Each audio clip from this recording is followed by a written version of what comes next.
You flip back to the front of the magazine. The table of contents unfolds before you. Unsurprisingly, much of this section is taken up with articles declaring unqualified support for you skim the headlines. Paint the harbor red and white. Martinez tames the wild pines. A city in revolt. First we take Martinez, then we take La. Finally, there's a brief article by the writer, G. Martin, accusing the owner of the Cape Side Apartments of illegally attempting to evict certain communist tenants simply for not having paid their rent.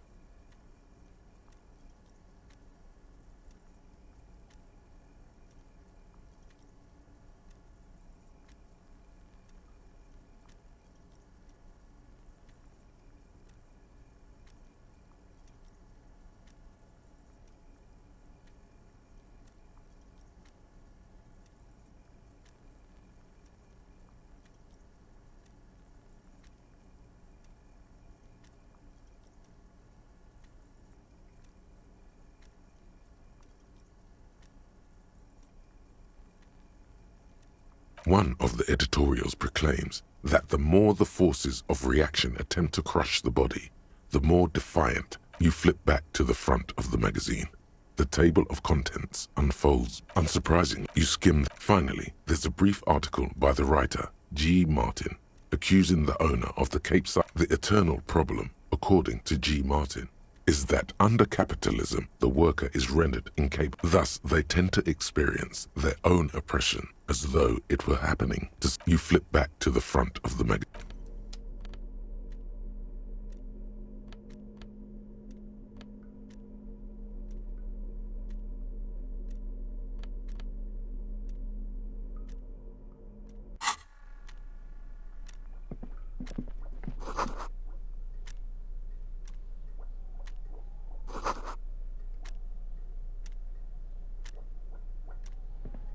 On second glance, someone has forgotten to properly close. It's unfortunate for the union to just leave their paperwork lying around like this.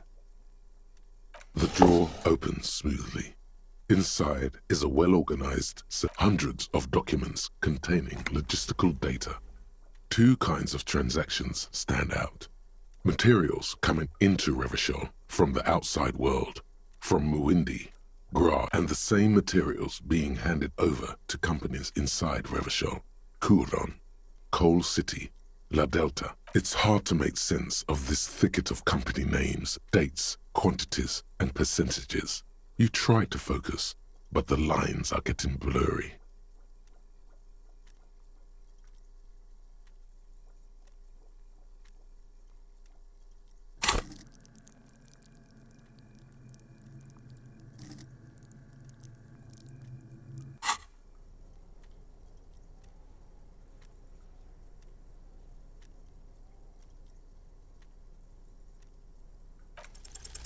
Look how blurry all the lines on these papers are.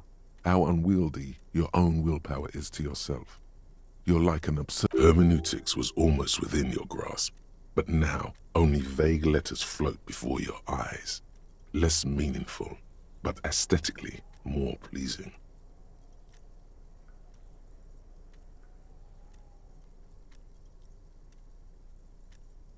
Is that what you're doing with those folders over there?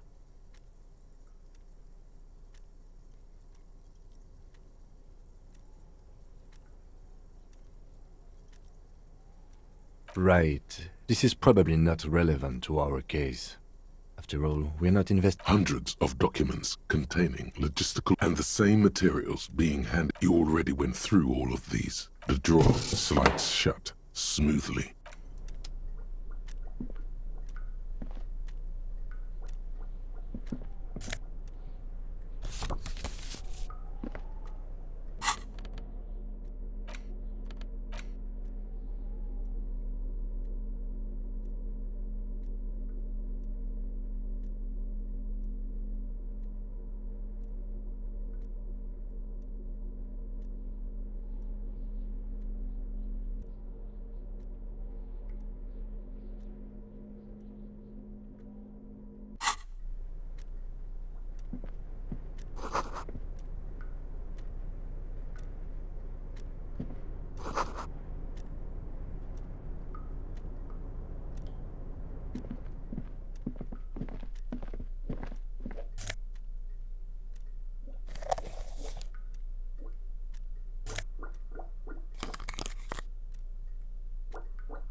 The already familiar code. The machine swallows your coin and seems to be waiting for your next move.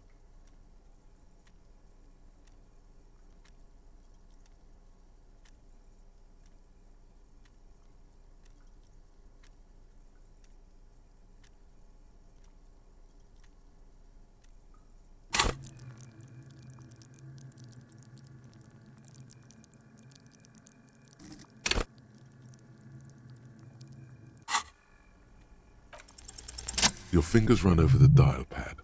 005. That's the dialing code for Revachol. 4952, and a moment of hesitation before entering the final numbers. 993. Calling. Calling. Still calling. Then. Video Revachol, 24-hour video rental. We rent 8 and 10 millimeter film for home use. This is Lamy. How may I help you?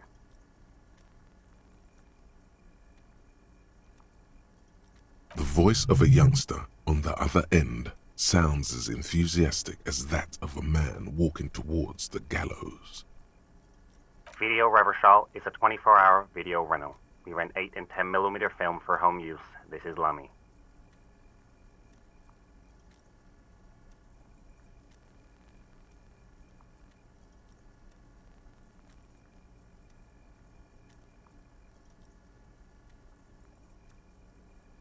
Sir, I don't know. It's a video rental. Maybe you rent videos here. No. Maybe you called to extend your rental period? Do you need to extend your rental period? If you need any further assistance, you can visit us on the corner of Voyager and Main. I can't help you over the phone. Are we done? The call is terminated by the other party.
Yes? Me? I don't see how my life is pertinent to the investigation.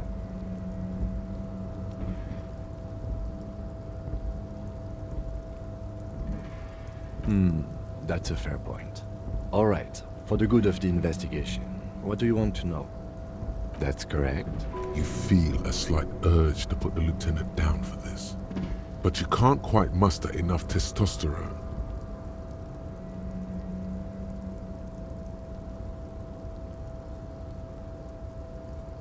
I guess you don't need glasses, then. That's because I'm half Seolite, or quarter. My father's father was from Seoul. So was my grandmother, but from my mother's side. It's not an interesting topic. It's a part of the world, officer. A geopolitical entity. Seoul is a protectionist, isolationist, pan-Isolari state west of the Insulindian Isola. Actually, it's quite interesting. Some would even say... You're barking at the wrong tree. I don't speak a word of Seolite. I've never met either one of my grandparents, and I've never been to Seoul. A point of pride to him.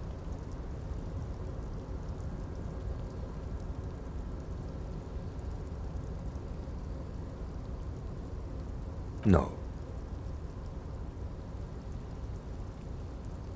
Your brain sends the signal to your lips, but they refuse the order. Something is paralyzing them. It's like you're locked down.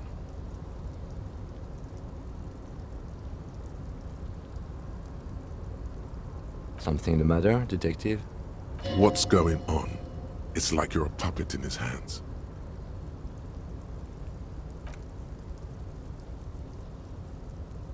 The lieutenant relaxes his eyebrow, and you seem to regain control of yourself.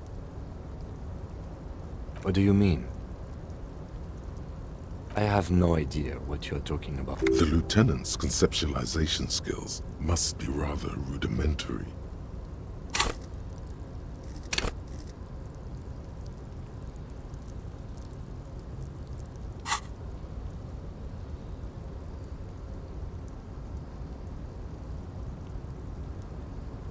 What? Think? I do most of my work inside. The lieutenant produces his small... We all have our different mediums. His is written. Good. Let's change the subject.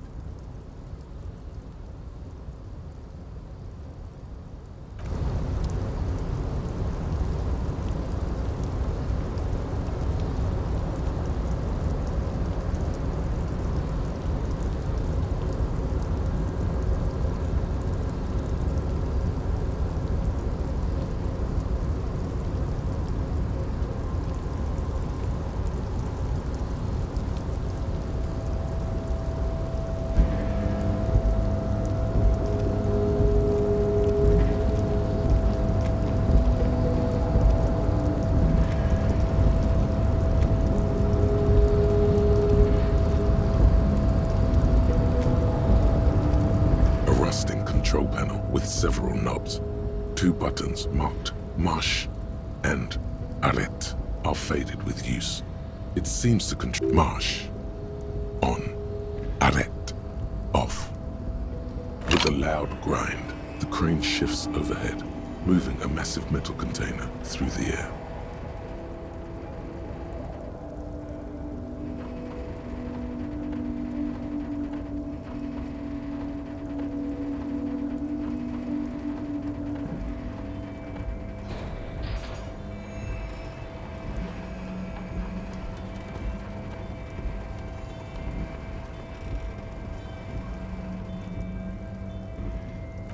With a surprisingly quiet thunk, the harbor sleeps as the strike rages in the distance. The crane can rest again, now that its purpose has been fulfilled.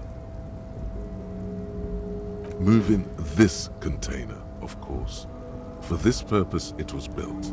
For this purpose it... I can't see how that was worth the wreckers, except for seeing the crane in action, which I admit was satisfying.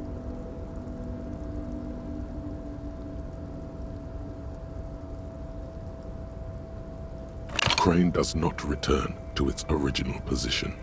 It does not move at all.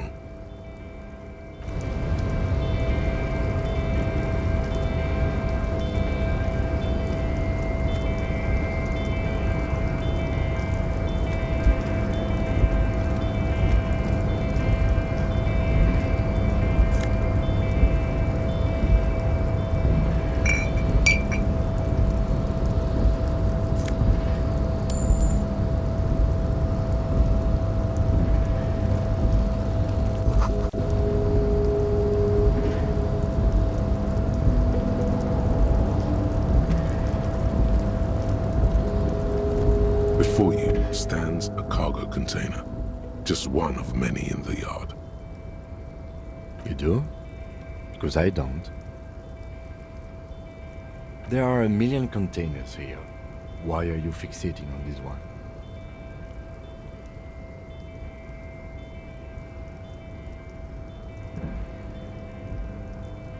You just picked one out because you wanted to interact with a cargo container.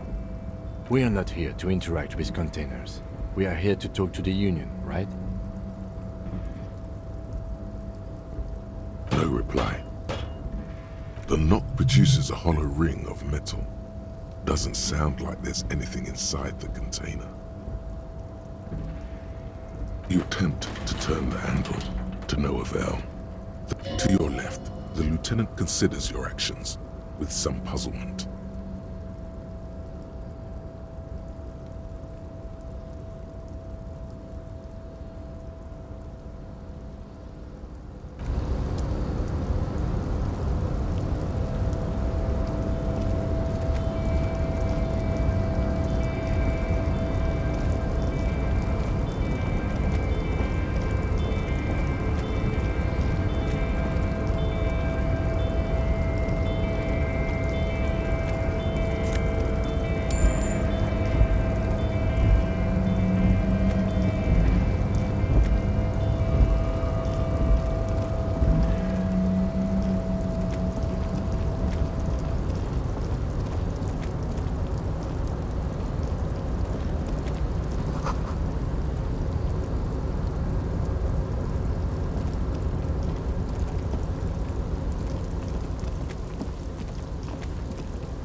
Container, I'll turn you nice and red. Container, container, put the logos on.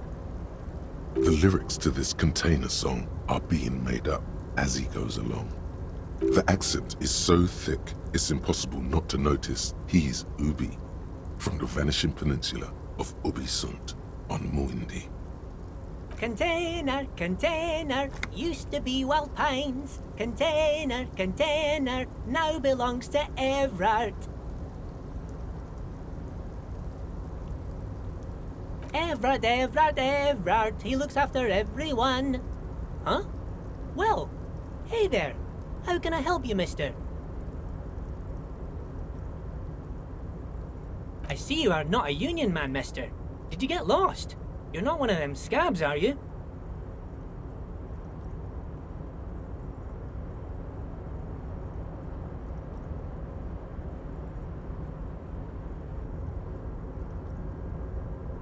I mean, I don't personally mind. Folks is just folks, you know, and folks gotta eat. Just some of the other guys don't look too kindly on the scabbing kind, if you know what I mean, mister.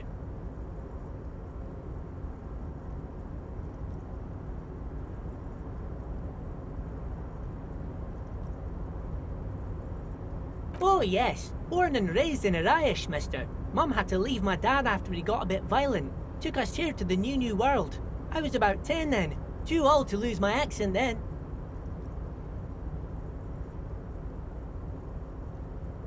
People say us Ubis are up to all sorts of trouble with sheep and other animals and whatnot. I just want you to know there was never any of that where I come from. No, sir. Those are just nasty rumors. Thank you for clarifying that, sir.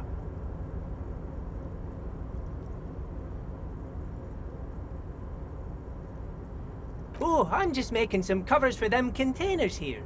Yes, I am. Yes, I am. So it's easier for the crane operators to spot them.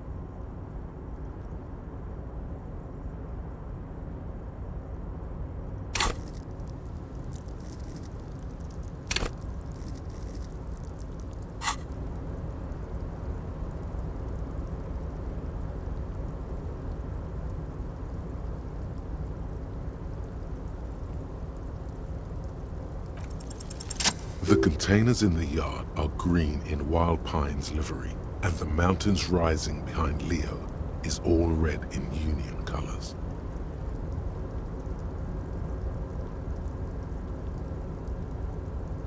It's like some red infection was spreading outwards from the container yard's core.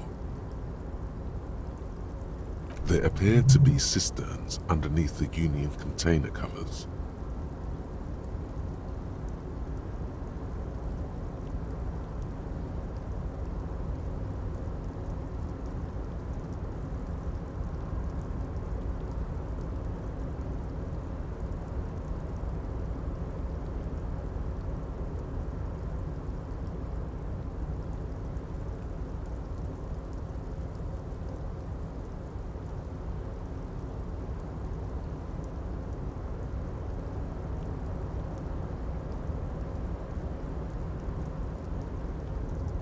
Oh, I don't know, mister.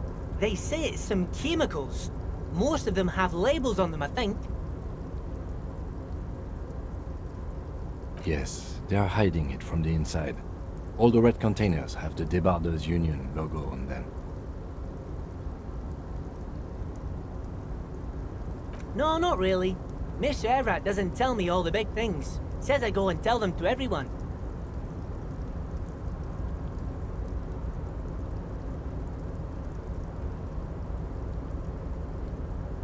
Oh, no trouble at all, mister. No trouble at all.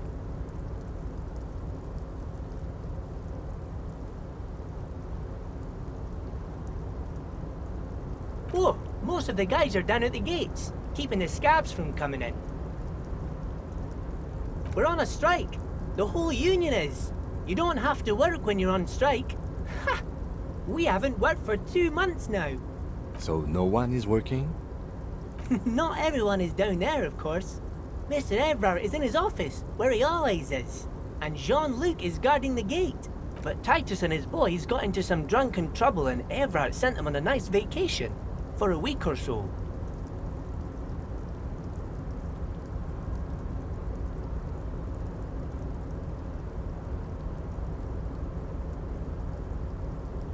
Oh, I'm not really supposed to talk about that. That's union business. Him and his boys stirred up something in town. Probably drank too much and got into a fight or something. I heard Mr. Everett telling them to take some time off.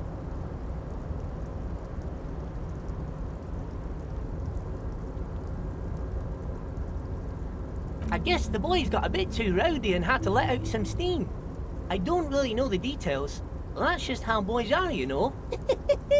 I haven't been in a fight since I was in middle school. Easy, Leo. Let's keep this on the hard ease.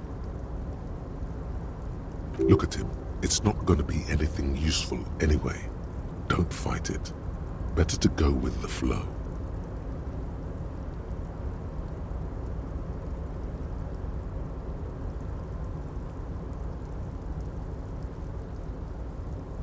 Too late. Leo's mouth is still moving, and the words are spewing forth. Words, words, and look, even more words. Now he's talking about some drunk sawmill owner who... No, he already switched to a prized fishing rod he apparently owned at some point. You know what?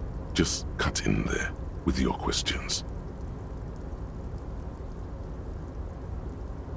Yes, yes. Everybody needs a job, and this is mine. I'm Leonard, by the way. Leonard Bellick. But everyone calls me Leo. I'm like Mr. Everett's right-hand man when Mr. Edgar is out of town, and Mr. Edgar's right-hand man when Mr. Everett is away. Actually, Miss Beaufort is the right-hand man, but she's a lady.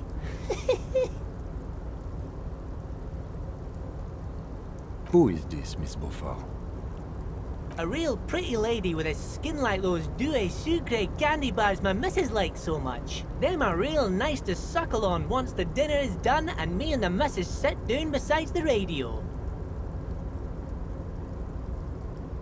But I can't listen to the radio all the time. There's so much to do around here and I'm always busy keeping things running here. Yes I am, yes I am. Oh, Lizzie, she is a real sharp tool. Mr. Everett put her through some fancy school and everything, east of the river. 4 years she was gone, and when she came back, she was all fancy and lawyerly.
He respects that word. That's obvious. But she's a real nice girl. Grew up in this here neighborhood. Knows everybody and gets along with everyone. Real pillar of the community one day, I'm sure.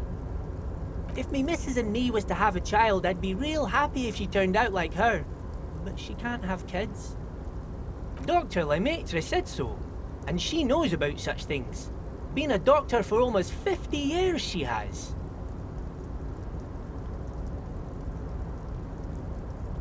So Everett trained a lawyer named Miss Beaufort. Interesting.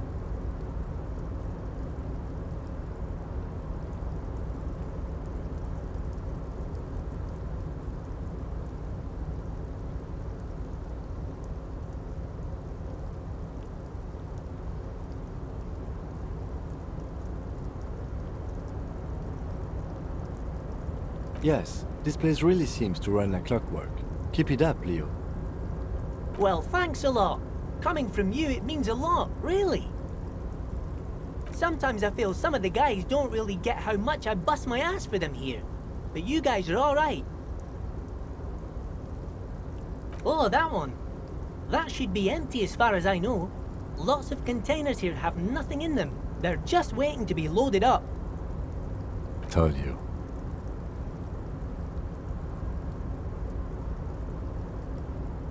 Oh, you want Mr. Everett then? He's an awfully nice fellow, he is. Him and his brother are both nice fellows. They've lived their entire lives in this here neighborhood.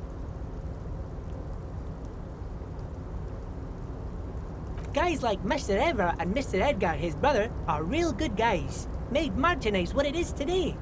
Mr. Everett and Mr. Edgar and I went to the same school, we did, when we were boys.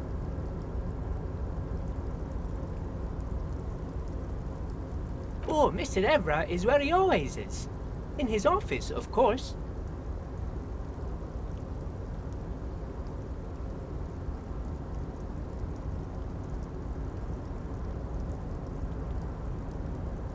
Bye-bye now.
Before you is a walrus of a man seated behind a large desk.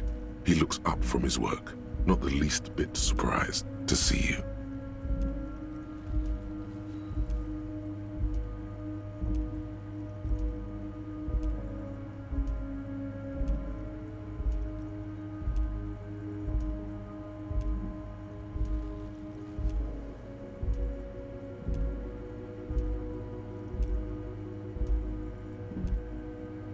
With great effort, he straightens himself up in his chair, yet says nothing. With a mixture of expectation and impatience, well bottled.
Welcome, Mr. Dubois, Mr. Kitsuragi. It's good of you two to stop by. Please, have a seat. I'm Everard Clare, head of the Debarders Union here in Martinez.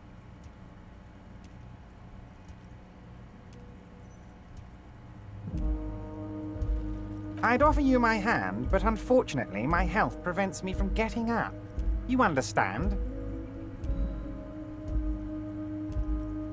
He looks extremely comfortable. The tiny folding chair, on the other hand, looks like a torture device.